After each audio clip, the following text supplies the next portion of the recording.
Welcome. I'm Nira Berry, life and happiness coach and your host of Happy and Healthy, where we explore all the many ways of keeping you feeling happy and healthy.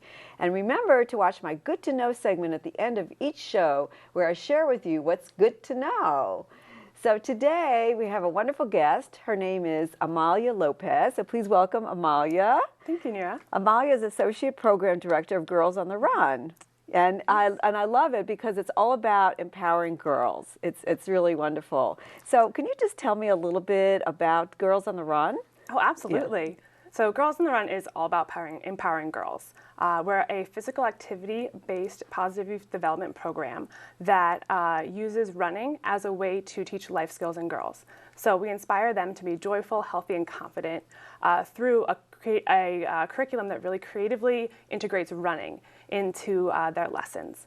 Wow, so, yeah. It sounds like a lot. It sounds like a lot to know. How did you get involved with it? Like, are you an inspired runner yourself? I am. Yeah. I actually, through Girls on the Run, I really found some awesome support, some awesome teammates in our staff, in our volunteers, and they've really gotten me a lot further. I personally started running as a way to really feel empowered myself after a childhood with some issues with confidence and self-esteem like so many other girls struggle with. I personally found running as a way to build up my own confidence, and I'm really proud to be a part of an organization that can do that and can also teach some awesome life skills for these girls to be confident, healthy, and joyful for the rest of their lives. So I'm really curious, like how does running really help girls, achieve all those wonderful life skills and all those things you mentioned? It is such a great vessel to teach all of that. So we work with elementary school girls and middle school girls, and at the end of every spring and fall season, their goal is to complete a 5K. So that's 3.1 miles, and that's a lot for a girl in the 3rd grade, a girl in the 8th grade, all sorts of ability levels. That's a lot. So they set that goal. And they meet in their Girls on the Run teams and work physically. They train every step of the way to meet those goals. They have coaches that support them, but at the end of the day, they're the ones whose legs cross the finish line. And by setting those goals and achieving them, they're able to build up their confidence and prove to them that they can do something that maybe they thought they couldn't do from the beginning. Yeah. And so tell me, why is this important? It's actually really important, especially for girls and for this age group. So about 50% of girls in the 10th, 11th, and 13th year are struggling with bullying. They're struggling with confidence issues. They're struggling with exclusion and name calling. While at the same time, at the age of 9, girls start to decrease in their physical activity. They become less active, and that continues on through life. And then right around that same age, right around that age of 10, girls start to decrease in confidence. So all of that's coming at this crucial age where it's really important to get girls physically active, because around this age also is when girls will start to drop out of sports. So this is a way to get them physically active in a non-competitive arena, but they can also learn life skills along the way. So they're playing games, they're playing tag with their friends, and they're not realizing that they're also learning tangible life skills on how to be caring, on how to make connections, on how to be confident, on how to really impact their community and be a part of their community, and also on how to be physically active and really carry that on through the rest of their life.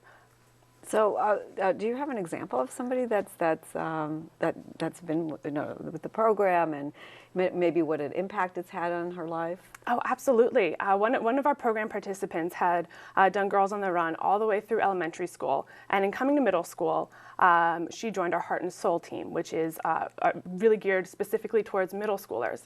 Coming into the 6th grade, she didn't have a lot of friends, not a lot of people that she knew, and she was also not very strong physically. She had a physical disability, so she was having trouble making friends. She was having trouble making those connections and really thriving. So it's for girls that also have physical disabilities. Absolutely. So Girls on the Run is for anybody, any girl who wants to join. And so we really want it to be inclusive, and girls can make those connections. It's a place where girls can make friends. Yeah. So this girl that you were telling me about, so you said she had a physical disability? Yes. Yeah. Yeah, so she was able to make friends through Girls on the Run. Actually, was able to personally volunteer as a coach for her team. I saw by the end of her time in Girls on the Run, she had some best friends. They were having sleepovers and telling me all about it. So she had the confidence to make those friends and really make those connections. But she also had the confidence to help other people. She went to her school in her cafeteria, and she helped to set up a pals table where anybody who doesn't have somebody to sit with at lunch can join in. Anybody is welcome, and they can have somebody to share their lunch period with. Wow. That's really great. You know, I love hearing stories like that, and I'm sure there's probably many you know, examples also. So, what do you recommend? Like, let's say for our audience that, you know, in general, let's say for a girl that might be the same age, like in high school or middle school, what do you recommend that they can do? Do you have any tips for them that, as far as, you know, being encouraging for them, or leadership skills? Yes. So the first thing I say, set goals. Set goals that are realistic. Set goals where you can take tangible steps to accomplish them, just like the 5K that the girls do at the end of the Girls on the Run season. Just like my friend Margaret that I just told you about, crossing the line, the finish line is huge. Whether it's a running goal, whether it's a goal for professional development, whether it's a goal for school, in any realm, set a goal and work to reach it, because even those small steps along the way can build up confidence. And how do they reach how do they set those goals? Like, what determines, you know, like, I guess it has to be something attainable, right? So, like, maybe like baby steps, Absolutely, baby steps every step of the way. And one thing that we do in Girls on the Run is really honoring what makes you unique. So think about your own joys. Think about what empowers you and what gets you excited. It might not necessarily be physical activity. Whatever it is, though, that's a great area to set a goal, and also really to build up your own competence, because identifying what you're good at and what you can do and what you can be proud of is a huge step also into building up self-confidence. Yeah, I bet. And I know that there's some other techniques or tips that you have, like you know, celebrating inner beauty, or you know, I love that. Absolutely, like, you know, celebrate your inner beauty. At Girls on the Run, we honor and really celebrate girls who live up to their own personal values. So make sure that you're doing that you're doing things that bring you joy, that really make you happy, not necessarily because somebody else is telling you to do them, because that's what you're interested in. And that way you can really find that self-worth that's behind a lot of other things that may be bringing us down. So one of those things would be, another suggestion would be around the realm of negative self-talk. How many times do we say to ourselves, oh, I can't do that, or oh, that's too hard, or that's just not for me? Identifying those. So whether you are a parent and you have a child and you see them saying something like that to themselves, whether it's, oh, I'm so bad at math, or whether you find yourself doing that and saying, oh, I could never run a 5K. Whatever that is, and negative self-talk, identify it. Point it out in other people around you too, so that you can recognize when you're bringing yourself down, and then you can change it around. You know, maybe math isn't your child's strong suit, but maybe you can focus on getting some help, asking for help, doing a study group, spending a little bit more time on homework, and then eventually working towards that goal. So instead of saying, oh, I'm so bad at math, you could say, maybe if I work hard, maybe if I ask my teacher for help, I can improve my grades. Oh, that's really very important. I know that that really whatever we say to ourselves, we really believe. And I know, like, speaking in the positive is really important for all of us, not just for girls or for guys or adults in general. It's really important. And part of that is, thinking positively is also, I'm sure, picking healthy friendships, right? Yes. So picking healthy, be around people that treat you the way you want to be treated. Thinking about friendships and identifying bullying, identifying gossip. Do you really want to be around these kinds of people?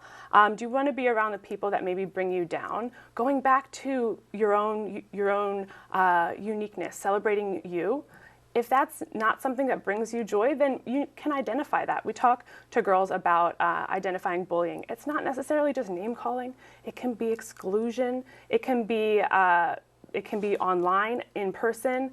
all sorts of different realms. So identifying that and making sure you're surrounding yourself with positive people is a really great way to get that connection and really be around people that make you feel your best, just like you're trying to talk yourself up to feel your best as well. Yeah, and probably if you're surrounding yourself with like healthy relationships, you'll feel more confident in being able to, to vocalize any concerns you may have, being able to feel confident enough to say, well, I'm feeling this way, right? Yes, yeah. So self-advocacy is huge. Not only just surrounding yourself with positive people, but advocating for yourself. So one of the things we talk about with girls is our emotions. Don't label them as good or bad, because all emotions are just experiences. Some are more comfortable for us to deal with and some are uncomfortable. But by identifying our emotions and experiencing them, giving them a name, we can identify how we're feeling in a certain situation. And if we're not sure, that's okay as well. So when you identify the emotion, then you can have a chance to stop and take a breath and think about, how do you want to act? So you see some bullying behavior on the school bus, and you see a girl who wants to sit with a group and they're not letting her sit with them on the school bus. Maybe that makes you anxious. Maybe that makes you upset. So identifying the way that makes you feel, taking a deep breath, and then maybe you decide, I am going to stand up for this girl on the school bus. Maybe I will stand up for my friend. And using I statements to advocate for yourself or advocate for others creates a constructive environment to do so. So you'll be able to see that impact. Yeah, and that's all these tips and tricks of that you mentioned, techniques. These are all really good life skills in general to be able to carry forward their whole life, and even for adults to use. It's always a good reminder to remember that, and like the healthy relationships parts, the people that boost you up and not pull you down. Mm-hmm. That's important, and people that you want to be around that maybe inspire you, right? Rather than if you see if they're exhibiting bad behavior, not to associate yourself with them.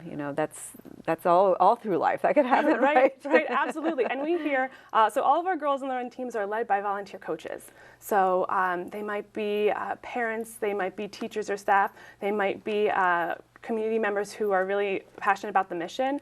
And what we hear over and over and over again is from the volunteers that are working with the girls is how much they get back. Yeah. Well, so I want to hear more about that. We're going to take a short break now, and I'm Nira Berry, your host of Happy and Healthy. So we're going to be right back, so stay tuned. Oh, emojis! I thought the conversation just got dumber. Ugh, internet trolls, just ignore them. I like you just the way you are. I believe in you! She's a hugger. Give her a squeeze. Help up the hand. Ah, there you go. Thanks, mate. You're killing it, Jane! We just finished dinner and it was time for homework.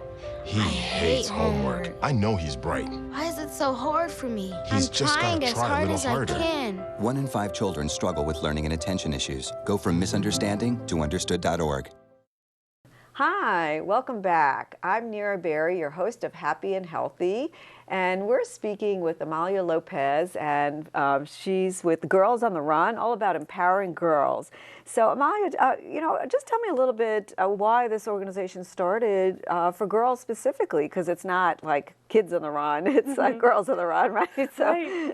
Right. So all of the development and the founding of Girls on the Run was really focused on girls, focused on giving them a voice, focused on the confidence issues that they challenge that are really unique to girls. And at the time that Girls on the Run was founded 21 years ago, there weren't as many options for girls, especially in this age range when girls are starting to drop out of competitive sports. Girls on the Run is a way to was a way to get girls active, but all of the topics, everything we've talked about, all this confidence building is really specifically meant for girls to prepare them for their lives and their future. Wow, I didn't realize it was like 21 years ago. That is, it's a different time when girls actually needed a lot more. Nowadays, we speak about it a lot, about leadership and confidence, but especially back then, that was really something that wasn't spoken about as much for women and for girls. So that's really wonderful. Could you tell me, like, is this what you do with the girls, and just for girls in general to be active and running? Is there research behind this? There is. So the curriculum that we use for Girls on the Run to teach all the research actually was just part of a longitudinal study by Dr. Maureen Weiss from the University of Minnesota. And so it shows that girls who are learning these life skills along with physical activity are doing much better in terms of physical activity outside of school, outside of the classroom. So girls who learn these life skills through Girls on the Run are 40% more active from before the program to after the program. And also by specifically addressing these issues, 97% of Girls on the Run participants actually improved in life skills and confidence, caring, connection, in character, and in physical activity. So there is research behind it. The girls are playing games, being active, laughing, and making friends. But at the same time, there is research supporting all of the good work that they're doing. And girls that start below average on a lot of these measures show improvements during Girls on the Run, but then even 3 months afterwards, it sticks with them. We have some of our Girls on the Run in Montgomery County are now going off to college. So we've heard from some Girls on the Run in college, and they even remember specifically a lesson where they would put all of their negative thoughts inside of a negative Nelly monster that would eat them. They remember all the way now that they're going into college these activities. So it sticks with the girls, and the research behind it really solidifies the need for girls building up confidence and being physically active. And have you had a girl actually call you up, and that's post-college or even in college, saying like, I wanted to thank you? I bet you have. Yes, yes, we have. We've had girls that thank us. We've had volunteer coaches that when they come to volunteer, say, "Oh, I did this when I was a girl." We also have a scholarship for Girls on the Run Montgomery County participants who are going off to college. So they share stories with us. Like one of the girls met her absolute best friend for life in Girls on the Run, and she's had this relationship since she was in the 3rd grade, and it was all really solidified through the team building that they did, through growing physically, but then also the lessons and the games and just having fun. So we've heard from adults who did Girls on the Run, and it sticks with them. So what are like some of the activities that you just mentioned briefly, like a team building activity? Can you give me an example of what that would look like? So so the girls really will work in a team to go through experiences, a lot of shared emotions. They're learning skills, but then they're also playing games. So the game might be a game of tag where nobody's it, but the whole goal is a universal goal for nobody to be out. So that kind of takes the idea of girls who you would usually be playing a competitive game, but makes it something where everybody wins. It's a whole team goal.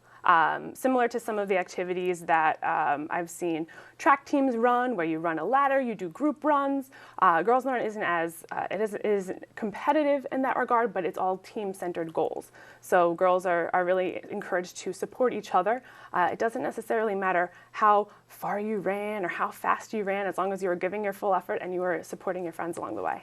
Yeah, I was going to ask you, like, do you, a lot of the girls, are they on track teams, or do they actually become really good runners at the end? I mean, running is a great skill and sport to have your whole life. But oh yes, one of the girls on my team, her goal was to run the entire 5K, and she was going to run with her mom.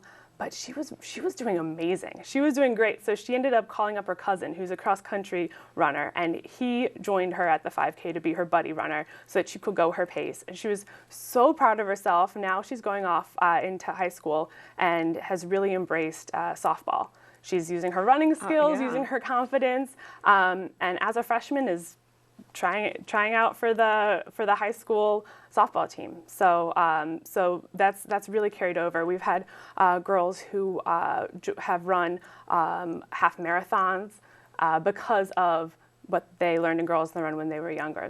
They've set further and further running goals. So it's really exciting to see that. And girls who do Girls on the Run, on average, are 40% more active afterwards. So setting them up from a young age to just appreciate fitness. They don't have to love running. They don't have to want to be a track star. But if you can appreciate fitness and what your body can do, then that's something that you can carry on with you for the rest of your life. Yeah, absolutely, because you're shown how good you feel afterwards.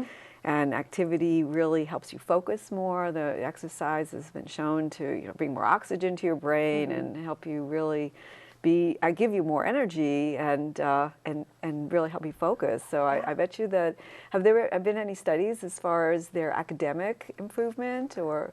Because I bet you that goes hand in hand. I think so. I haven't heard of any specific academic studies necessarily, but we have heard from some teachers in the classroom. One of the teachers who had a student who was just always falling asleep, was struggling to get through. And in Girls on the Run, they had talked about why getting enough sleep is beneficial, why it's healthy, why we should do it. She helped this girl kind of set some goals. Let's set a timer and a reminder, and at this time we're going to put away all of our screens. And she said that by the end of the Girls on the Run season, she was doing a lot better. She was staying awake in class, and she was able to fully participate by just paying a little bit more attention to her health. So is it just a one season thing, or is it year long and ongoing? So Girls on the Run has 2 seasons. It's set up so that you can do 1 season, you can do 6 seasons. So each season, the girls will work towards a 5K, but we have different versions of the curriculum. There's different lessons. They're all working towards these same goals. And then girls can kind of come back to the same lessons a year later and think, oh, well, when I was at this point last year, I wasn't confident enough. I didn't think at the beginning of the season I could run a 5K, but I have. So now I can set a further goal. I can maybe want to try and run the whole thing, or try and keep up with my older brother or something like that. Yeah, and also when you revisit things, you could read something, and then it could be like a self-help book, for instance. It might affect you completely differently like a year later, because you're in a different situation, you have had additional life experiences, and so even if it's the same curriculum, they'll get so much out of it. Right. And even having that reflection. So one of the steps we talk to girls about is after having made a decision, reflect on it. How did that end up? What did you do well? What would you do next time? So that way you can really have that experience. The girls will run a 5K. Yeah. I'm sorry. So that's a really great skill to have in general in life. After you've done something to reflect and just decide. Is this something I want to do again? Maybe I could do better. Yeah. So, go ahead. So after the 5K, we celebrate all of the girls and celebrate what they do, but we also intentionally reflect. What did you learn at the end of every single lesson? We ask, what did you learn? What was your favorite part? Here's something that you can do at home until the team meets again. So the reflection, just transferring what you do when you're at Girls on the Run, transferring what you do when you're in the classroom, what have you, into actual life skills that you can take with you, takes a little bit of intentional reflection. But that can really take you a lot further and see long-term progress as well. Yeah, as far as like through college and through, working in the, corporation or in any situation, I'm sure it helps. So what are some of the things that you focus on in the curriculum? And just, I know that'd be really helpful for everybody to learn about. Yeah, so we focus, the curriculum is kind of set up in 3 stages. So first we focus on individual, your relationship with yourself. Then focus on interpersonal relationships, who are your friendships, who's important to you, and then focus on community in general. So when you're learning about yourself, you're going through some of those negative self-talk exercises, you're identifying your emotions, you're really finding value in yourself so that you have a core to stand on. Then you can focus on interpersonal relationships, having those friendships that are healthy. How good are you of a friend, and how good are your friends to you? Is this a good friendship? good point. So a lot of times we don't think about how good are we as far as being friends. Right. That's a good point. Right. Yeah. So yeah, what do you bring to the friendship? What is your friend bringing to your friendship? And then we talk about conflict, using those I feel statements, and then we specifically identify some bullying, some gossip scenarios. We work through peer pressure, thinking about all the different scenarios where girls may have to stand up for themselves and be in interpersonal relationships. And then I think one of the most powerful things is kind of taking all of that and translating it to community in general. So girls will think about, what are they thankful for? What part do they play in the team? What do they get from the team? And then who is in their community that might need support? Who's in their community that is really supporting them? And the girls will do a community service project at the end of each season to really kind of solidify that after having learned about themselves, after learning about others, getting a good tangible sense on empathy and how to feel empathy, and then putting that into action and making a change is really important. Those are all really like tough, meaty subjects that you're dealing with, Yes. with like how to deal with bullying and empathy. How do you teach that? So we identify empathy. What is empathy? Putting yourself in someone else's shoes. What does that look like? One of the hardest exercises is to try and empathize with someone you don't agree with. So that's a big part of kind of stretching yourself. I see. How can you empathize with someone even if you don't agree with them, or if you have a teacher that you just can't cut a break in their class? Can you empathize with them? Maybe there's a way that you can approach them. Maybe there's a way you could ask for help that could solidify those relationships. Wow, that's a really good tip. So if somebody wanted to find out more, or maybe contact you, could you give us your website information? Yes. So our website is girlsontheronofmoco.org, and we're also on social media on the hashtag #GoToMoco. Oh, okay, great. And so let me just ask you, like, are you a runner yourself? And if you are, what inspired you to run? Yeah, I am. I didn't get started until I was in high school, but I've found running as a really great way to build confidence, set goals. The work that you put into it is what you get out of it.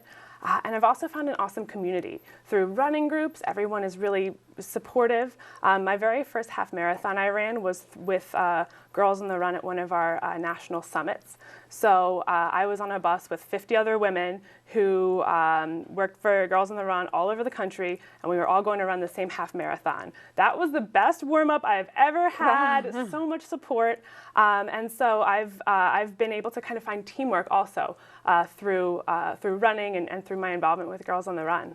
Well, that's wonderful. So thank you so much for all this information on empowering girls and what they can do. That's very, very useful. So thank you so much. My pleasure. Thank you. Thanks for the opportunity. Thank you. So I'm Nira Berry, your host of Happy and Healthy. And stay tuned for my next segment of What's Good to Know. So we'll be right back. The odds of this boy achieving his dream in fashion? 1 in 23 million. The odds of having a child diagnosed with autism? 1 in 68. I am Tommy Hilfiger. Learn more at autismspeaks.org/signs.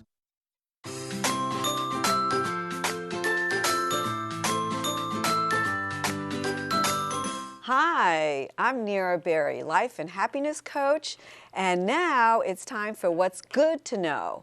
And what's good to know is all about positive affirmations. And as part of my series on work and in life, positive affirmations are actually something that's very useful. And as a life coach, I really encourage my clients to use them as well.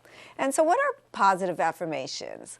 Like, I am strong. That's a good one, right? Or I'm confident, or all that I seek is within me. Those are really good positive affirmations. And I'm sure you've seen them all over social media. They're on Facebook, they're on Pinterest, they're on Twitter or Instagram. You'll see them all over the place. And for many people, it really works. And you may think like, oh, what are these like magic words? Like, what could they be? And really, it's just confirming what's already within you. And it's really just acknowledging like your intention of what you want for yourself. And it's really based on science, because your brain, the way it works is that it really believes whatever you say. So like the more you say something positive, the more that your brain will really believe it, and it'll create these neural pathways that will be more positive and bring you more positivity. You'll release endorphins, it's happy hormones, and it'll really work towards you accomplishing whatever goal it might be. And there's a few different tricks to the trade of using positive affirmations correctly. For instance, you want to use I statements. You want to say, I am wonderful, or I am creative. You also may want to just use a positive statement, not anything negative. And so you want to say it in the present and be positive and always use I statements. So let me know if you have any questions about this. I'm Mira Berry, the happiness coach, and you can reach me at MMCTV. You can reach me at happyandhealthy@mmctv.org. Thank you so much, and I hope you have a great day.